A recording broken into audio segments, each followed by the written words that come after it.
विद्यार्थियों, हम कारक के विषय में अध्ययन कर रहे हैं। विगत कक्षाओं में हमने कारक के सामान्य परिचय, प्रथमा विभक्ति, द्वितीय विभक्ति और तृतीय विभक्ति के विषय में अध्ययन किया है। आज की कक्षा में विद्यार्थियों हम चतुर्थी विभक्ति के विषय में अध्ययन करेंगे। चतुर्थी विभक्ति है तो विद्यार्थियों, आज की कक्षा में हम चतुर्थी विभक्ति के विषय में जानेंगे। देखिए विद्यार्थियों, चतुर्थी विभक्ति ही इसके अंतर्गत कारक कौन सा आता है? कारक आता है यहाँ पर विद्यार्थियों संप्रदान कारक। देखिए, दानस्य कर्मणः कर्ता यम संतुष्टम कर्तुमिच्छति स संप्रदानम इति कथ्यते। कहा गया है कि कर्मणा यम विप्रयति स संप्रदानम संप्रदाने च चतुर्थी संप्रदाने। और यहाँ पर इसका तात्पर्य विद्यार्थियों चतुर्थी विभक्ति ही भवति। क्या बताया गया है? संप्रदाने च चतुर्थी विभक्ति ही भवति। और सूत्र क्या है? चतुर्थी संप्रदाने। दान कर्म के द्वारा कर्ता जिसको संतुष्ट करना चाहता है, अर्थात हम किसी व्यक्ति को कुछ दें, दान के रूप में दें और उससे वह संतुष्ट हो, तो यहाँ पर बताया कि दान कर्म के द्वारा जिसको संतुष्ट करना चाहता है वह संप्रदान कहा जाता है। और संप्रदान में चतुर्थी विभक्ति प्रयुक्त होती है। देखिए विद्यार्थियों, यहाँ पर नृपः धनम यच्छति, नृप धन देता है। अब किसको देगा दान के रूप में? तो यहाँ पर है निर्धन को। तो विद्यार्थियों, जो निर्धन है उसके अंतर्गत कौन सी विभक्ति आएगी? चतुर्थी विभक्ति। तो हमारा पद क्या होगा? नृपः निर्धनाय धनम यच्छति। उसी प्रकार से आगे है बालकः पुस्तकम ददाति, बालक पुस्तक देता है। किसको देता है? स्वमित्राय, अपने मित्र को। तो इसके अंतर्गत आएगी हमारे पास में चतुर्थी विभक्ति। और पद क्या होगा? स्वमित्राय। स वस्त्राणि यच्छति, वह वस्त्र देता है। किसको देता है? याचकेभ्यः। तो यहाँ पर किस विभक्ति का प्रयोग हुआ है? चतुर्थी विभक्ति का। इस प्रकार से विद्यार्थियों, जो दान देने की क्रिया है, उस दान देने की क्रिया के अंदर जिसको संतुष्ट करना चाहता है उसके अंदर संप्रदान कारक होगा और संप्रदान कारक के अंतर्गत चतुर्थी विभक्ति का प्रयोग किया जाएगा। अब विद्यार्थियों हम आगे की ओर बढ़ते हैं। आगे बताया गया है कि रुच्यार्थानाम धातूनाम प्रयोगे यह प्रीयमाणः भवति तस्य संप्रदान संज्ञा भवति संप्रदाने च चतुर्थी विभक्ति ही भवति। और सूत्र है यहाँ पर रुच्यार्थानाम प्रीयमाणः। रुचि अर्थ वाली धातुओं के प्रयोग में जो प्रसन्न होने वाला होता है उसकी संप्रदान संज्ञा होती है और संप्रदान में चतुर्थी विभक्ति प्रयुक्त होती है। अब विद्यार्थियों, जो रुचि अर्थ वाली धातुएं हैं उन धातुओं का प्रयोग होने पर जो प्रसन्न होने वाला होता है उसकी संप्रदान संज्ञा होती है। देखिए उदाहरण से समझते हैं। भक्ताय रामायणम रोचते। अब यहाँ पर रुचि अर्थक धातु कौन सी है? रोचते, अर्थात अच्छी लगने वाली धातुएं। तो अच्छी लगने वाली अर्थ की जो धातुएं हैं उन्हें क्या कहेंगे हम? रुच्यर्थक धातु। तो उन्होंने कहा कि इन धातुओं के प्रयोग से जो प्रसन्न होने वाला होता है। अब विद्यार्थियों, जो प्रसन्न होने वाला कौन है? यहाँ पर भक्त प्रसन्न होने वाला है। तो भक्ताय रामायणम रोचते, भक्त को रामायण अच्छी लगती है। अब विद्यार्थियों, मोदकाः रोचन्ते, लड्डू अच्छे लगते हैं। अब लड्डू किसको अच्छे लगते हैं? तो यहाँ पर कहा कि बालक को अच्छे लगते हैं। तो जो बालक है उसके अंदर चतुर्थी विभक्ति का प्रयोग होगा। हम क्या लिखेंगे? बालकाय मोदकाः रोचन्ते, बालक को लड्डू अच्छे लगते हैं। अशोकाय दुग्धम स्वदत्ते, तो क्या होगा? अशोक को दूध पसंद है। अब यहाँ पर जो अशोक है वह प्रसन्न है, उसको अच्छा लगता है। तो उसको क्या अच्छा लगता है? दूध अच्छा लगता है। तो विद्यार्थियों, जिसको अच्छा लगता है, यहाँ पर अशोक को अच्छा लगता है, तो अशोक के अंतर्गत कौन सी विभक्ति होगी? चतुर्थी विभक्ति होगी। इस प्रकार से विद्यार्थियों हमने यहाँ पर अध्ययन किया कि जो रुचि अर्थ वाली धातुओं के प्रयोग में जो प्रसन्न होने वाला होता है उसकी संप्रदान संज्ञा होती है और संप्रदान के अंदर चतुर्थी विभक्ति प्रयुक्त होती है। अब हम आगे की ओर बढ़ते हैं। क्रुधाधि अर्थानाम धातूनाम प्रयोगे यम प्रतीकोपः क्रियते तस्य संप्रदान संज्ञा भवति संप्रदाने च चतुर्थी विभक्ति ही भवति। क्रोध, द्रुह, ईर्ष्या, असूयार्थानाम यम प्रतीकोपः। कहा गया कि क्रुद्ध आदि अर्थ वाली धातुओं के प्रयोग में, तो क्रुद्ध अर्थ वाली धातुएं कौन कौन सी है? क्रोध, द्रुह, ईर्ष्या, असूय और अर्थ वाली धातुएं जो है विद्यार्थियों, उनके प्रयोग में जिसके ऊपर क्रोध किया जाता है उसकी संप्रदान संज्ञा होती है और संप्रदान में चतुर्थी विभक्ति आती है। अब विद्यार्थियों सीधा सीधा तात्पर्य यह है कि जिसके ऊपर क्रोध किया जाता है उसके अंदर चतुर्थी विभक्ति का प्रयोग होगा। उदाहरण से समझते हैं। देखिए विद्यार्थियों, क्रुद्ध, क्रुद्ध से क्या तात्पर्य है? क्रोध करना। अब विद्यार्थियों पिता क्रुध्यति, पिता क्रोध करता है। अब जिसके ऊपर क्रोध करेगा उसके अंदर हमें चतुर्थी विभक्ति का प्रयोग करना है। अब पुत्र पे क्रोध कर रहा है तो पुत्र के अंतर्गत कौन सी विभक्ति आएगी? चतुर्थी विभक्ति। क्या लिखेंगे हम यहाँ? पुत्राय। द्रुह, द्रुह से क्या तात्पर्य है? द्रोह करना। तो किंकरः द्रुह्यति। अब किसके ऊपर? तो नृप के ऊपर। तो हम नृप के अंतर्गत चतुर्थी विभक्ति लगाएंगे, क्या होगा? नृपाय। तो किंकरः नृपाय द्रुह्यति। ईर्ष्य, ईर्ष्य से क्या तात्पर्य विद्यार्थियों? ईर्ष्या करना। तो विद्यार्थियों दुर्जनः ईर्ष्यति, दुर्जन ईर्ष्या करता है। किससे करता है? सज्जन से। तो हम क्या लिखेंगे? सज्जनाय, चतुर्थी विभक्ति का प्रयोग करते हुए क्या लिखेंगे? दुर्जनः सज्जनाय ईर्ष्यति। असूये, क्या तात्पर्य है? निंदा करना। तो सुरेशः असूयति, सुरेश निंदा करता है। अब किससे? तो वो होगा विद्यार्थियों महेशाय। इस प्रकार से विद्यार्थियों हमने यहाँ पर चतुर्थी विभक्ति का प्रयोग किया है। और जो धातुएं हैं वह कौन कौन सी है? क्रुद्ध, द्रुह, ईर्ष्य और असूय।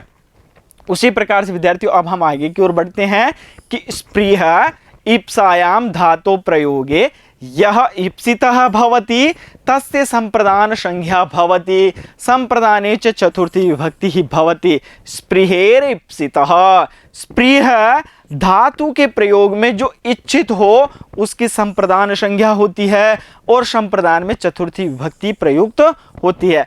अब यहाँ पर विद्यार्थी तात्पर्य यह बताया गया है कि जो स्पृह धातु है उसके प्रयोग में जो इच्छित हो उसकी संप्रदान संज्ञा होगी और संप्रदान के अंतर्गत कौन सी विभक्ति होगी? वहां पर चतुर्थी विभक्ति होगी। देखिए विद्यार्थियों, स्प्रिय तात्पर्य क्या है? इच्छा करना।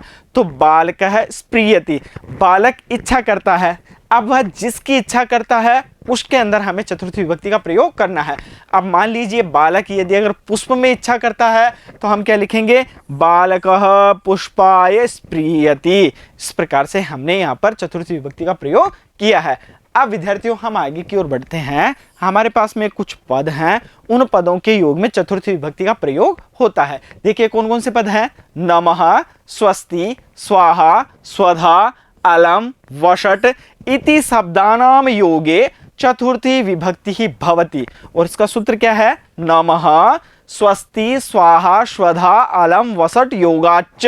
नमः, स्वस्ति, स्वाहा, स्वधा, अलम और वसट शब्दों के योग में चतुर्थी विभक्ति प्रयुक्त होती है। अब विद्यार्थियों हम एक एक को लेते हैं और उदाहरण के माध्यम से इसे समझने का प्रयास करते हैं। देखिए सर्वप्रथम हमारे पास में क्या है? नमः। नमः से क्या तात्पर्य है? नमस्कार। तो हम जो नमः है उसके योग में कौन सी विभक्ति आएगी? चतुर्थी विभक्ति आएगी। यहाँ पर विद्यार्थियों कारक नहीं होगा, यहाँ पर सीधे ही विभक्ति होती है। तो यहाँ पर नमः के योग में कौन सी विभक्ति होगी? चतुर्थी विभक्ति। अब नमः जैसे मान लो वह राम को नमस्कार कर रहा है तो क्या लिखेंगे? रामाय नमः। अब गणेश जी को नमस्कार कर रहा है तो क्या लिखेंगे? गणेशाय नमः। इस प्रकार से वह जिसको नमस्कार कर रहा है उसके अंदर हम चतुर्थी विभक्ति का प्रयोग करेंगे। उससे आगे की ओर है विद्यार्थियों स्वस्ति। स्वस्ति से क्या तात्पर्य है? कल्याण। तो क्या लिखेंगे? गणेशाय स्वस्ति। स्वाहा, स्वाहा से क्या तात्पर्य है विद्यार्थियों? आहुति। जब यजन होता है तो हम उसके अंदर जो आहुति देते हैं उसके बारे में यहाँ पर बताया गया है स्वाहा। अब यहाँ पर कहा गया है कि जैसे जो आहुति दी जा रही है वह किसके लिए है? प्रजापति के लिए। तो क्या कहेंगे? प्रजापतये स्वाहा। उसी प्रकार से है विद्यार्थियों स्वधा। स्वधा है हवि में जो दान देते हैं उस समय, तो क्या कहेंगे उसे? पितृभ्यः स्वधा। अब देवताओं के लिए तो हम स्वाहा शब्द का प्रयोग करते हैं, स्वाहा पद का प्रयोग करते हैं, और जो पितृभ्य हैं उनके लिए हम स्वधा शब्द का, स्वधा पद का प्रयोग करते हैं। तो इस प्रकार से हम लिखते हैं प्रजापतये स्वाहा पितृभ्यः स्वधा। उसी प्रकार से विद्यार्थियों वषट। वषट से तात्पर्य है हवि का दान। तो क्या होगा? सूर्याय वषट। अलम। अलम यहाँ पर अर्थ है विद्यार्थियों समर्थ के अर्थ में। तो विद्यार्थियों यहाँ पर है हरि ही अलम, हरि पर्याप्त है किसके लिए, या हरि समर्थ है किसके लिए, दैत्यभ्यः, दैत्यों के लिए। इस प्रकार से विद्यार्थियों इन पदों के योग के अंदर चतुर्थी विभक्ति का प्रयोग किया जाता है। अब विद्यार्थियों हम आगे की ओर बढ़ते हैं। ध्रीय धारणे धातोः प्रयोगे यह उत्तमर्णः, उत्तमर्णः किसे कहेंगे, जो ऋण देने वाला होता है वह उत्तमर्णः।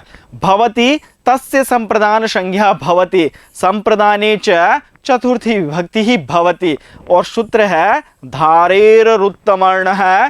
तात्पर्य है विद्यार्थियों ध्रीय, ध्रीय से क्या तात्पर्य है, धारण करना।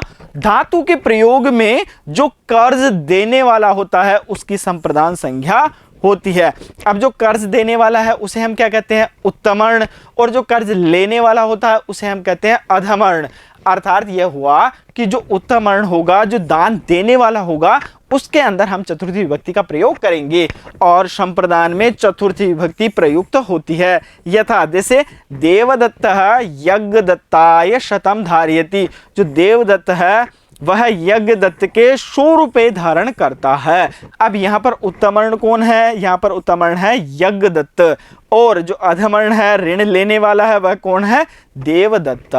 इस प्रकार से विद्यार्थियों हमने यहाँ पर यह समझा कि जो उत्तमर्ण है और जो धारण करने वाला है, अर्थात जो कर्ज देने वाला है, उसके अंदर यहाँ पर संप्रदान संज्ञा होती है, और संप्रदान संज्ञा होने के कारण वहां पर चतुर्थी विभक्ति का प्रयोग किया जाता है।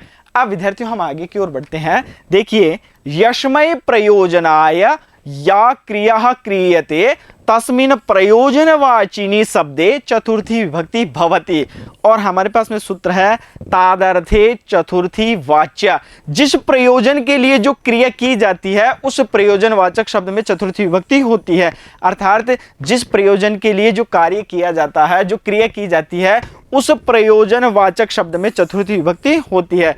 जैसे स हरिम भजति, वह हरि को भजता है, लेकिन उसका उद्देश्य क्या है, उस क्रिया का उद्देश्य क्या है कि वह हरि को भजकर मोक्ष प्राप्त करना चाहता है। तो जो मोक्ष है उसके अंदर हम चतुर्थी विभक्ति का प्रयोग करेंगे। तो स मोक्षाय हरिम भजति, वह मोक्ष के लिए हरि को भजता है। बालकः क्रंदति, बालक विलाप करता है या रोता है, लेकिन उसका जो क्रिया करने का उद्देश्य है वह क्या है, वह है विद्यार्थियों दूध। तो दूध के अंदर हम चतुर्थी विभक्ति का प्रयोग करेंगे। तो बालकः दुग्धाय क्रंदति, बालक दूध के लिए विलाप करता है या रोता है।